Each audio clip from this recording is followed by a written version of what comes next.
I click the orange button. Alrighty. So, any other weird time zones here? Anybody joining from Australia? Anybody is experiencing 3 a.m. in the morning right now? No morning faces. No. Oh, right. Hello there, too. I'll be saying hi here and here and here. So that's a bit of a multitasking thing. And I only have one face, so gotta be shuffling a little bit. Yay. Just throw some cool emojis there. How you guys are feeling? I'm feeling great, I guess. With a humidity of 14%. That's great. Alrighty. I guess let's go, right? Blast off, because otherwise, why else would we be here other than to listen to some friendly chit chat about pronunciation? So, yeah, why I'm doing this. Why me? A little bit of a background, and I really, really want to kind of staying within the time limits. Clearly, because we have 15, 20 minutes to go. So, Russian, German ancestry have been living in lots of places so far, and American education system made me what I am right now. I guess you can hear the way I talk. That's American. And, well, what? China. I hold a C1 in Chinese language, and this is just one more thing that proves a few tips that I'm gonna be giving you now. Thanks for the likes, people. All right. Love you all too. So let's go. My tips here are one of them is I start with the boring one, okay? The boring one is vowels. Why am I doing the boring tips at all? Well, the expat channel and the natives channel in Skyeng have a great amount of great teachers, and I talked to them. And I just asked them, I really have not been teaching Russian learners before, even though I'm really having a blast with that now. But before, I just figured, I don't know, I could teach others. And I regret that, great learners, awesome people, trying to boost my Russian here too. Well, and it all boiled down to a few things. You can basically guess that would be the and its clusters. I'm not going to talk about that. I know the is demonic, but I'm really probably not going to go there. The articulation is really easy of that one. I'm going to talk a little bit about vowels, if you don't mind. So, we all know, they're short ones, they're long ones. There are open ones, there are closed ones. Those things, right? Not everybody pays attention to the fact that they can also be lax and tense, right? What could that mean? Have you guys heard that before? Tense vowels, lax vowels, lax vowels. All right.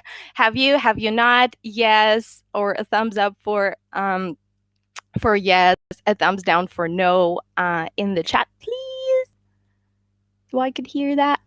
In case no, well, guys, listen to that. Beat and B. Is the E different in any way, shape, or form? Is it? Well, I mean, it's pretty straightforward. No, it's not. The E in beat is tense. Tense means you really put the whole face into that E. Yeah, no, exactly. You guys got it. Let's thumbs down happening right now. And tense vowels, they are like that. You really put that energy in there. Well, in general, the pronunciation of the English language is built in such a way that you do engage a lot of little articulation muscles that other languages don't really engage, one of my students told me that I have to pay for her Botox shots at some point. Right. I didn't do that. I didn't know the English language did that. So yeah, when you say beat, it's a little stronger than when you say B and you let that slip. It's lax, right? Even though it's the same E. In case I say lap in my lap, right? Or rat. Which one's tense, which one's lax? What do you guys think? Giving you a second. Lap, rat. Lap would be a little more open, a little more strong. All right, so I can just go on and on and on forever with that, but 15 minutes, right? Gotta snatch the minutes. I'm just gonna drop it there. You guys go research your tense and lax vowels. You go teach that to your students. They'll appreciate it.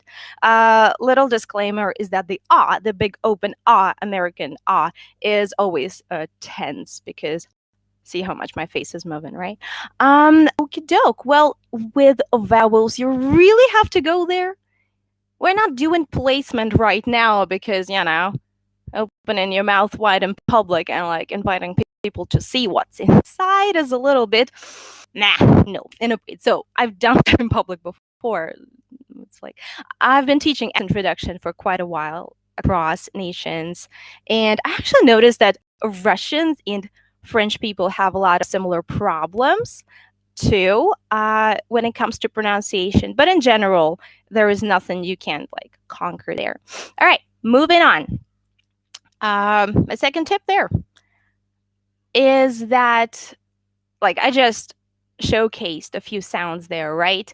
And well, as teachers, well, that's a responsibility there, right? To be the ambassador, to really work in that articulation, to show it correctly, and to get the student to imitate, which brings me to the next point there. Imitation. How do kids learn? I hold a master's in neurolinguistic.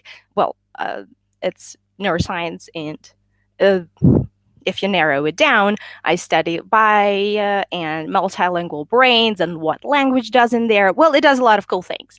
One of which is that how kids learn is pretty simplistic. You'll know that, but I'm just going to reiterate. They look at a meaningful grown-up and they just mimic every little move there. When we learn a foreign language, it's pretty much the same. You learn it from hearing.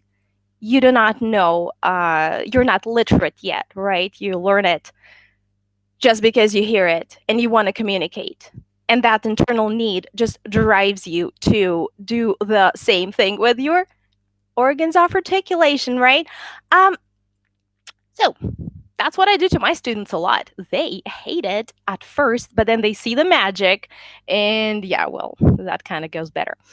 What happens is you say whatever you want them to practice: gliding liaisons, elision, catenation, whatever. Dang it, tongue twisters, right? The six sheep sick. And you just say every word and they go and repeat every word after you, right? You work over the sound clusters. You do not write it down for them. Please don't write it down for them. They will say, I don't know what it means. What does that word mean? What is this? Oh, what you doing? Stop doing that to me. They will be whining, I promise you. But next time they'll do better. And next time they will stop asking you for meanings of words. You can explain this later. So you do this 3 to 4 times as a course of practice of like one particular tongue twister or one particular intonation exercise. And when you're done, you give them the text. And they read it and they're like, that's what it means. That's where the meaning comes in, right? Right. I will quickly pop in here and check if you guys have asked. There's no questions so far. We'll just like sort of bump that section down to the very end because, again, I am talking super fast. I'm sorry, I can slow down because the time frame, second coffee in Armenia, is really good. Makes me talk fast. All right. So, yeah. And one thing I have noticed teaching Russians, teaching a bunch of other nations actually, is that people are not making full use of their pitch. Pitch. Pitch. Right, what's pitch? Pitch is when your voice goes like up there or like down here, like skyrockets and goes really, really high. And it means something, right? How are you? How are you? How are you? Hey, how are you? I'm so happy to see you. What's different, guys? What's different here? All of this, how are you? How are you? How are you? What did I use? What's the magic here?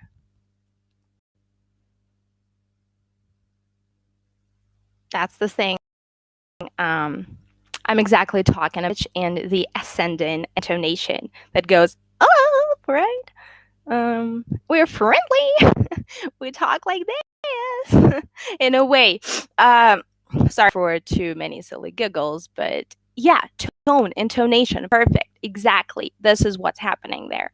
And for some reason, people just do not want to come out of their shells.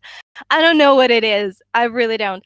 But like just natural shyness could be it. Fear speaking could be it. I've taught drama before. I took vocal acting before myself, and what I got from it, the take-home lesson was that find somebody who you want to sound like. Movie star, any character in your like Netflix series, any YouTube influencer, just your teammate. I am not speaking English only here. When I talk Chinese on the phone, they do not know I'm native, which is like, ha, they say Hong Kong, which upsets me, but that's okay. Because I did this imitation thing. They say it, I say it. And, well, with English, it's pretty much the same. It's like, it's the same across the languages, clearly. Well, so pick a character, act it, live it, just go to town. That's not placement. This is not the boring part. This is the fun part, right? You get to play with it. You get to like be the master of your pronunciation. So, being shy here really doesn't work, right? You work through that. You do it alone, you know, just in the places where you are alone and cannot be overheard.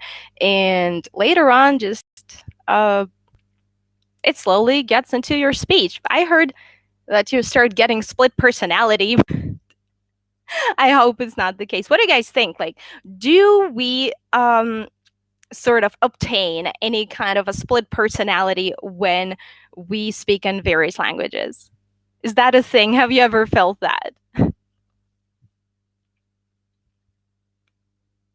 Because like linguistic science says one thing, there's a battle, there's a bloody battle about this.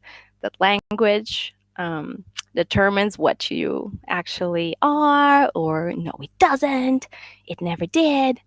So I never felt the split personality situation. But some people told me, so I have a little bit of that input over the years. All right, so I guess that was it, because again, the time limits are pretty strict here. We have the vowels. Vowels in Russian and vowels in English are totally different. Classifications are different. I really highly encourage you to go take a look at tense versus lax vowels. That tends to like sag and lots of speakers, honestly.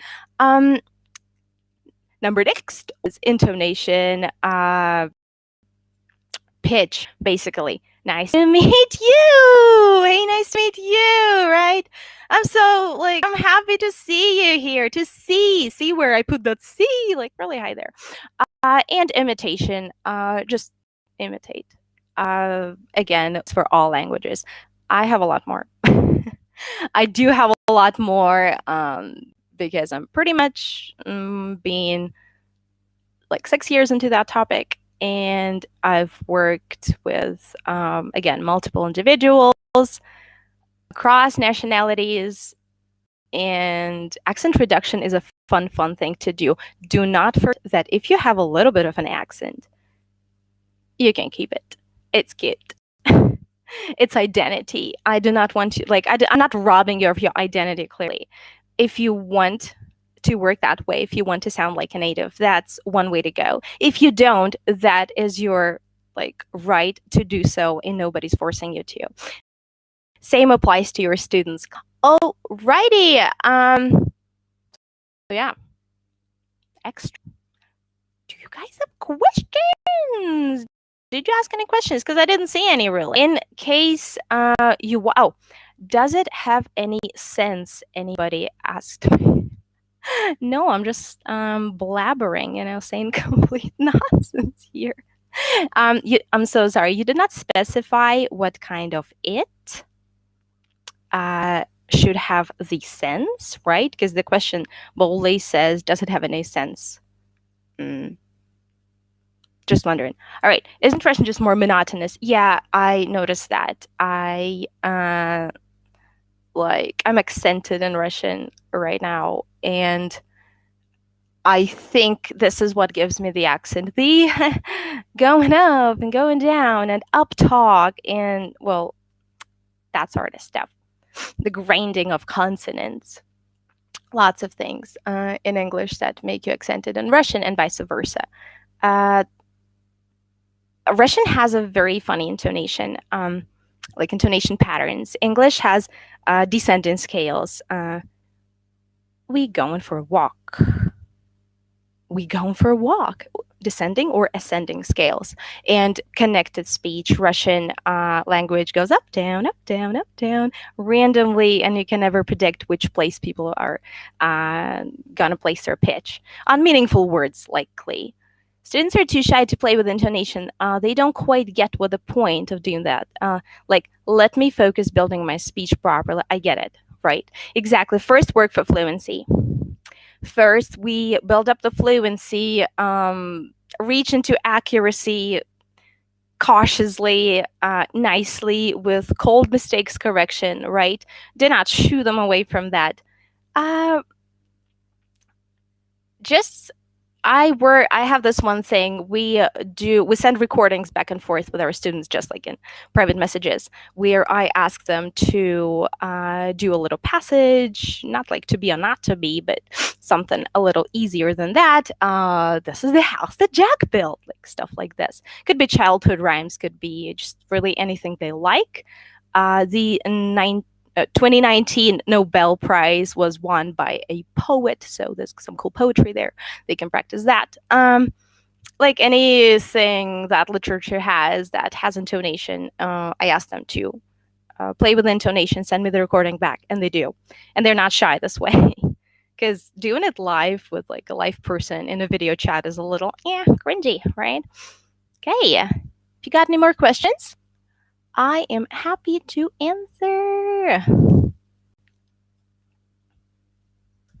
Anyone? Someone. Because if not, I guess I'll just wait for quite a little bit and I will end the stream, but I will save it, definitely. For those of you who did not make it today, that's a cool piece. Yeah, passages. Okay, Alia, QKKAC. Right, you're welcome. Thank you, thank you, thank you, thank you, thank you. Alrighty, Beautiful Humans was really happy, felt really honored to do that. Please do not be taken aback by that. Telling that again. Ooh, it's gonna be all over the internet. Right, if you want more of those streams, I don't know, put it down in the comments under the live stream when I post it in IGTV. All right, see you then. Oh, what pronunciation games you can recommend? What minimal pairs, for example, or what exactly do you want to do? Games, strictly? Because with mostly grown-up learners, because that's who, yeah. Oh, yes, please. All right. So we do voiceover. That's cool. You switch. Let's begin from the beginning. Like back up a little bit. You have a video your student likes, and you like. You both are like a fans. You're fans of this video, and you listen to it. copy what they say with exact pauses and pitch and everything. Then you do shadowing. You do shadowing. You say what they say. You say it like this. You see, with a very short pause between what the video says, and then you just go straight after it, like a shadowing exercise. Then after that, switch off that sound and just do the voiceover.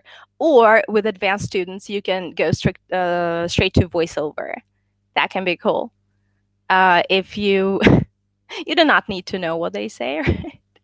Sometimes you can do it with a script. Sometimes you can do it without. Sometimes you can go improvise. So that's one game we play a lot. I do employ quite a lot of tongue twisters. They break the ice great.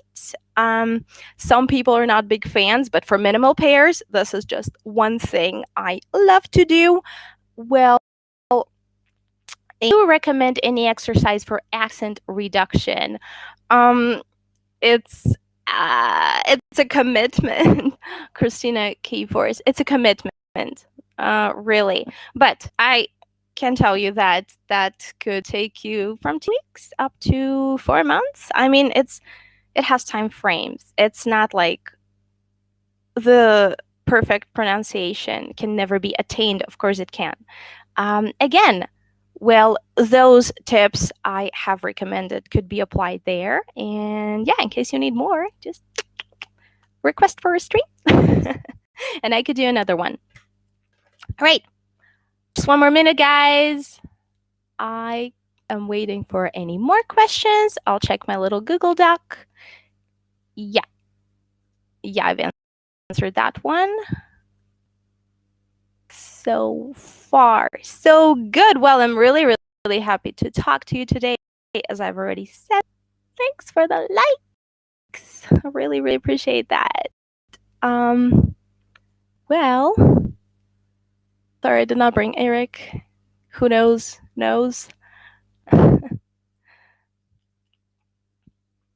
Okay. Thank you so much. Thank you, people. I really did not expect such a big turnout. And well, again, if any of your friends were not able, fellow teachers were not able to be present, share the link. I'm going to save it in the IGTV of the SkyTeach community. Right. In case you're a Skyeng teacher, come to the workshops, please, because we have amazing stuff going on there. Lots of cool things are under construction. Lots of great things are already there. Teacher, thanks for chiming in. It's amazing that continuous professional development is part of your life. All right. Thank you. Mwah! I'll see you. Woohoo! Bye, bye, bye, bye, bye, bye, bye. Bye. I'm ending this one here. Bye. Bye again. Bye. Thank you so much. Thank you. Bye-bye.